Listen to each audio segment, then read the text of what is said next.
Hello everyone, I'm Sid and welcome to my channel. If you're new here, thank you for popping in and saying hi. And if you're a regular viewer, thank you so much for always tuning in. And today we're going to be talking about my favorite books of 2022. I read 60 books in 2022. Yes, I will not lie, that was a little bit too ambitious if I'm honest.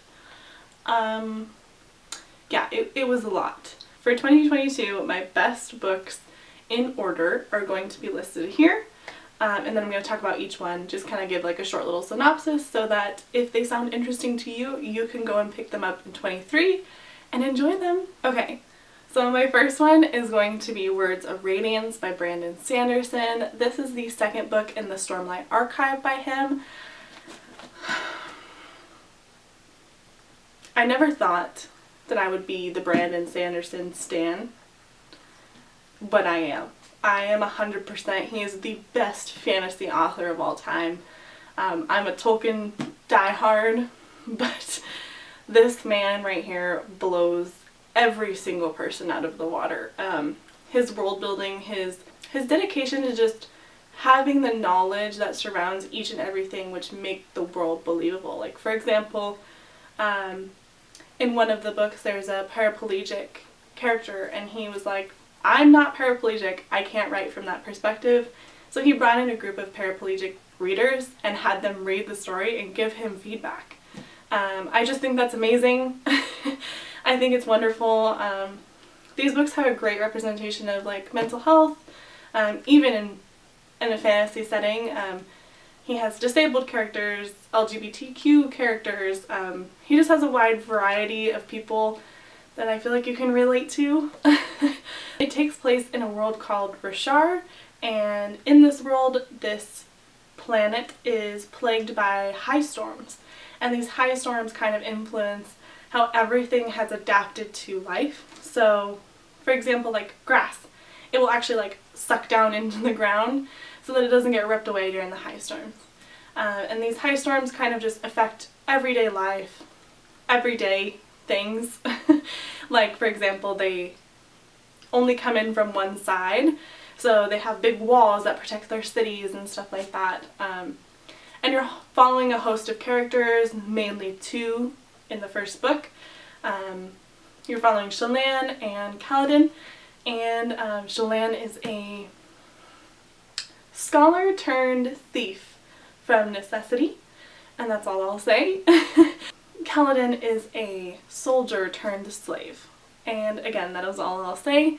There are so many aspects to this world that I could just go on and on about, but this book in particular, to not spoil anything, just the pacing was, I think, the biggest thing. I mean, this is only half the book. The UK editions are split into two because they're too big. So this is like over 1,000 pages. So this half is about 550, and then the second half is about 600 something.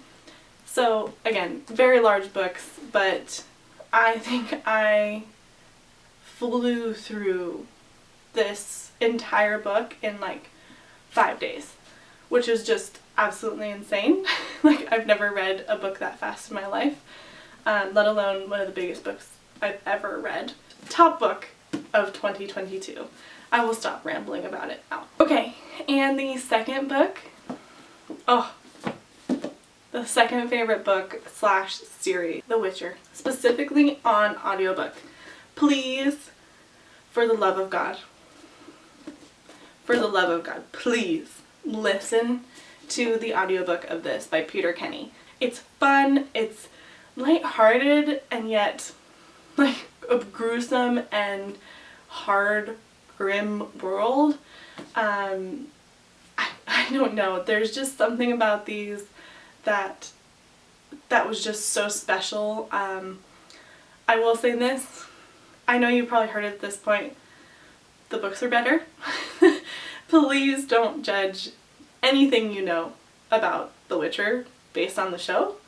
Please just like throw it out of your mind if you've watched it and go read them or listen to them. Please listen to them. If you don't know anything about The Witcher follows a character named Geralt of Rivia. And Geralt is a monster hunter. He kind of has like these superhuman abilities, and he just kind of like, you just follow him throughout these different little stories. It's almost like a Monster of the Week type of feel, if you're a fan of like Supernatural or just kind of like any of those old school like Twilight Zone, like just kind of like something happens in little increments. You follow him and his little band of people that he kind of tends to have follow him around. You just get to know the characters throughout the entire series. There's 7 books. Please, please listen to these. Peter Kenny, people. Peter Kenny. It's the way to go. It's hot. So the 3rd book is Strange the Dreamer by Laini Taylor. Okay, I talked about this book briefly last year. I am so impressed. I am not a YA reader. I'm an adult fantasy reader typically. I am a little stubborn in my ways, and when people are like, this is a YA book, you should read it, I'm like, no. I'm pretty like stuck in my ways, and I really don't like YA. I know that sounds really horrible, but it just, there are people that love YA, and I'm not hating on you by any means. I'm just an adult reader. I'm not a big fan of romance, and in YA tends to be a lot of romance. So, but this book is wonderfully written. It has beautiful prose. It's just lyrically written, but not in like a overly inaccessible way. It's super accessible, like to almost any age. Oh, some stuff fell down. But if you don't know, this follows 2 characters named Laszlo Strange and Sarai. And Laszlo Strange is kind of a librarian. He's looking, so, okay, but first off, librarian in a book who loves books. Need I say more? And Laszlo Strange is obsessed with the city of Weep. This is a city that's been lost in time, and it's kind of like a mythological city. And he's just been obsessed with it. He wants to learn everything he can about this city of Weep. Even the name has been lost. It's not the original name of the city. It's been erased from everyone's memories. And he's just like, how do I get there? How do I be a part of this? Like, I want to go find the lost city of Weep. Well, everything changes when people from the lost city of Weep show up. And then Sarai is a character that lives in the city of Weep, and to avoid spoiling anything, I will not go into her story at all, but the thing that just like blew me away with this was, this is hands down the most unique and original story I think I've ever read. Like, besides Brandon Sanderson and his entire host of bizarre worlds, this is definitely the most unique thing I've ever found. She handled a lot of really, really heavy topics. There are a couple trigger warnings in here that I will say just look up before you read it, please, if you need to. But I'm just saying, at no point in this entire book did I know where this was going, and it's just still one that has stood out to me, and I would recommend to almost anyone. Like, fun, good, I don't know, fun and good, really, that's what I came up with, whatever. Read it. Laini Taylor, people. Okay, and then my next book of 2022 is Babel by R.F. Kuang. She is the author that wrote the puppy words that are right behind me. Oh boy. I was super lucky. This was like one of my first arcs ever. From NetGalley, I got an arc of Babel, so it's really, really important to me. I know that's silly, but this is a special edition, so I'm going to put it down before I drop it. Babel follows a character named something. Oh god, what is his name? It's something Smith. I'll put it on the screen because I can't remember what his name is. Anyway, he's a character that is taken from his homeland and he is brought to Europe. And in Europe he is basically kind of forced to go to a white school. It's kind of like, it's basically an Oxford type of school. He's there to study translation. And the magic system is very light, very soft, very minimal amounts of magic, but it is based around translation. So what's kind of lost between one word and another, and the magic lies in between those. So it's very interesting, very unique. I unfortunately am not bilingual, sadly. I wish I was. But I actually study Japanese. So as someone who has dealt with translation before and seeing like the very big differences between like one word in Japanese and another in English, and just kind of like that disparity between what's lost really truly. But not only does this book deal with translation, it deals with racism, it deals with colonialism, it deals with just a host of themes and topics that are really heavy, but when you kind of put it in this dark academia setting, it doesn't seem so heavy. And then you're kind of just like, you're with these four characters and they're just so lovable and so kind, and you don't want to stop reading about them. They're kind of like their own little family. But if you're a fan of dark academia, please read this book. I think you're gonna love it. It's a big one. It's like 800 pages, so prepare yourself. Okay, I'm not actually gonna take them down just because it would be a hassle, but The Faithful and the Fallen. I loved the series. I thought it was great, by John Gwynn, by the way. I actually wasn't a huge fan of Malice. I think that it was really slow, very character driven, like no plot at all. And I think it just kind of threw me a little bit. So I read the first one like really, really early on in January sometime, and then January, February, and then I didn't read the next one until like summer.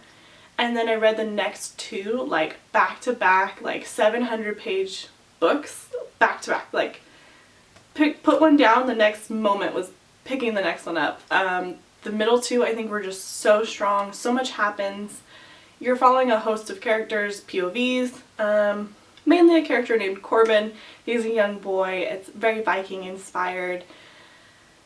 It's just kind of like there's a lot of political intrigue. I think the world is really well fleshed out, and I just think it's a great, great series. Really accessible writing. The writing is, these are his first books actually, so I think the writing in the first one is definitely not up to par with the rest of them. I think he really improved from the first one to the next three. Very character heavy, so if you're a big plot reader, maybe don't try them, or maybe try the first one, see how you like it. Okay, we're halfway through the list. I have rambled on and on, so hopefully those last five are not as long. Hyperion by Dan Simmons. I was actually supposed to read this with Books and Blather. Books and Blather? I'll look it up. I'll leave him in the description. Unfortunately, I disappeared. And we both didn't get around to it when we were supposed to. But I ended up reading this like late winter, like November, I think. I was so impressed with how it was written. It's a sci-fi, it is not a fantasy, it is a sci-fi, and I will say that there are probably some trigger warnings in this, but the way that this story is told is so unique, so enthralling, like you just can't put it down.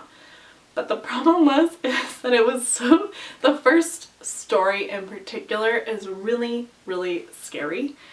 And so I was trying to like read at night in my bed, and then I like get freaked out and couldn't go to sleep. So please, like, just be warned, like maybe read this during the day if you can, please. This follows a group of 7 characters that are heading to Hyperion. Hyperion is a planet that is kind of under this attack. It's under this invasion almost from a couple different entities, we'll call them. One is the Shrike and one is the Ousters? Yeah. Oh, I was right. The Ousters. Yay! So they're kind of, the alien Ousters are kind of like coming from space and they're trying to take over Hyperion as a planet. And then the Shrike are a native race of something that live on Hyperion. And they're big, bad, and evil, we'll just say. And they're kind of like attacking the humans, kind of forcing them to leave the planet. And then the Ousters are kind of on their way into Hyperion space, kind of like caught in the middle. So the people are kind of trying to evacuate the planet while alien invasion and the native species on the land is also trying to kill them. So these 7 people are sent to the Shrike Temple, and they're kind of like the last hope. Like, they're kind of like this last ditch effort to maybe, based on the Shrike religion, maybe one of them will stop the Shrike. So they might not be able to stop the Ousters from invading, but maybe they can stop the Shrike. It is then each of their individual stories how they came to be on this journey. I think it's fascinating. The world through each of their eyes is so well done. It's like the world building is just built in. It's like how you and I would tell a story of us going to the store. This is what that is for these characters. It's just them explaining their environment and their experience with Hyperion in the past. It's stories within stories, which is my favorite thing of all time. I was really impressed with this book, and I really hope that Lux Blather got around to this, because I'm going to check in with him and see if he read this, because I really enjoyed this. Okay, the 6th book on the list is Legends and Lattes by Travis Baldree. If you have, you know what, I'm not even going to say it. You know what this book is. If you don't know what this book is at this point, you really can't say you're part of the book community. Honest to God. Like, this book has been everywhere. It is like taken over the planet. Everyone and their mother knows what this book is. It is a cozy fantasy, and I couldn't describe it better.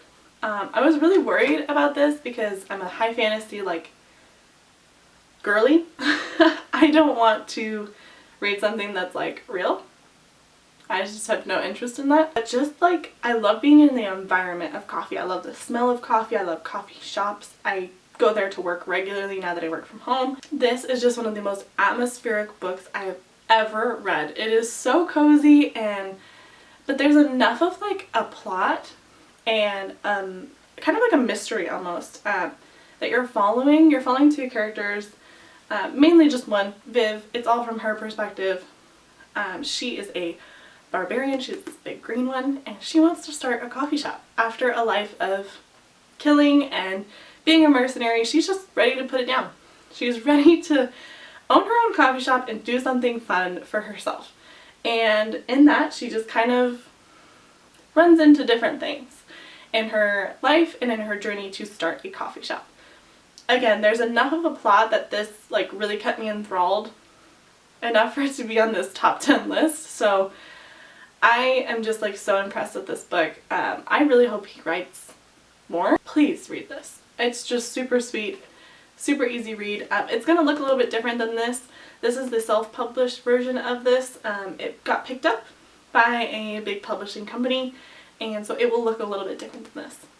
Okay, and the 8th book on this list is A Song for the Wild Built by Becky Chambers, and this is actually a novella. This is like one of the only novellas I've ever read. This and the second one in this series. Okay, also, can we just look at this cover? You can't see that. Oh my god. Beautiful. Beautiful. Stunning. I love this. Okay. So one day the life of a tea mug is upended by the arrival of a robot, there to honor the old promise of checking in. The robot has one question. What do people need? But the answer to that question depends on who you ask and how. And they're going to need to ask it a lot. That is literally the plot of this entire novella. This probably would have been higher if I just hadn't have read so many other like big fantasies this year. So much, she fits so much into this like 200-page, not even 130 pages, like oh my god. And I am a tea girly, okay? I have a teapot, I brew like loose leaf tea. I am a tea girl. This follows a tea mug. Please, like, check this out from the library, which is what I did because I didn't want to spend like $20 on this tiny little hardback. But I ended up having like some store credit, so I picked this up because I was like, I need to own it because at any point I'm probably going to pick it up when I feel sad.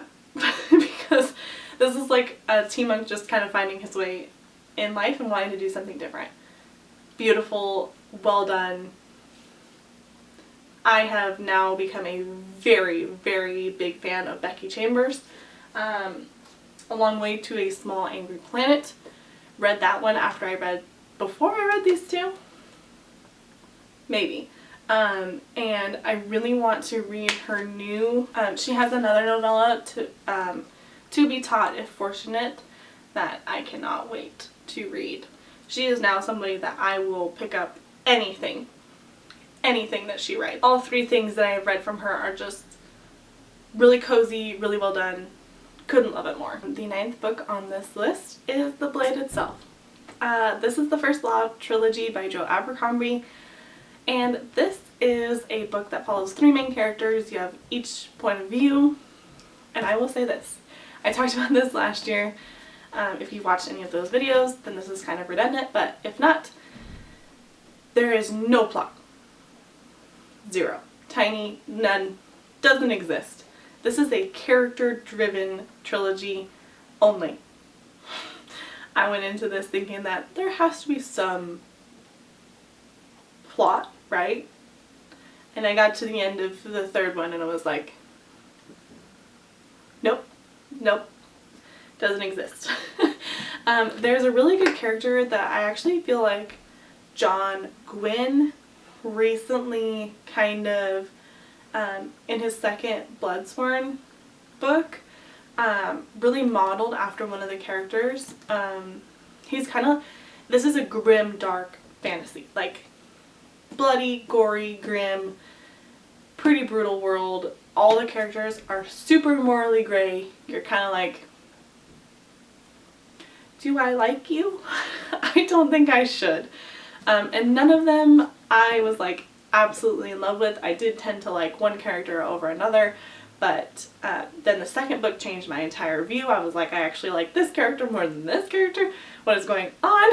So highly recommend that you check out this series. Again, it's number 9 on this list, but it was the first book I read last year and it made it to this list, so I'd say it's worth checking out. Again, no plot. Please don't read it for the plot, but if you like characters and you like morally gray like Game of Thrones, this is it, girl. Okay, and the last book on this list, I'm sorry, this video is going to be so long, is Red Rising by Pierce Brown. And I'm sure there's going to be people that are like, Sydney, how could Red Rising be on the bottom of your list? I'm sorry. My main reason for putting it so low is because I really enjoy this series. I think I enjoyed the trilogy the most. I've read Iron Gold, which is like continuation, but I like the first 3 books, and I'll say that I like Red Rising, probably the least of the three. I think that it's just not very original. I feel like the way I describe it to people is the Hunger Games in space with a little bit of Ender's Game in there. Like, our main character, Darrow, is extremely smart, and he kind of, it's all about like political kind of intrigue. Like, it's in this like hierarchy society where the Reds are the lowest of the low, like slave level, and then there's Golds, and he basically infiltrates the Golds, and he does that by going to school, and he basically has to compete in the games. It's Hunger Games in space, which is why it's so low on this list. Otherwise, it would be higher. And again, like I said, I like the second and third one more just because they were a little bit more original. And this is kind of one of those series where if you don't want to get attached to anyone, don't like throw all your eggs in one basket, I'll say. I know this is like some people's ride or die sci-fi trilogy of all time. It wasn't that for me, but I really enjoyed it, and each one is like really short. They're only like 300, 400 pages. Okay, everybody, and that is it for my top 10 books of 2022. Thank you so much for watching. If you want to follow me on my Discord and join in any of the buddy reads we're doing, my Wheel of Time read along, anything, please join that below. It's going to be linked. And again, thank you for watching. Feel free to like, subscribe, comment, whatever you want to do. If you don't want to do any of that, it's totally fine. Thank you for watching. I'll see you guys next time. Bye!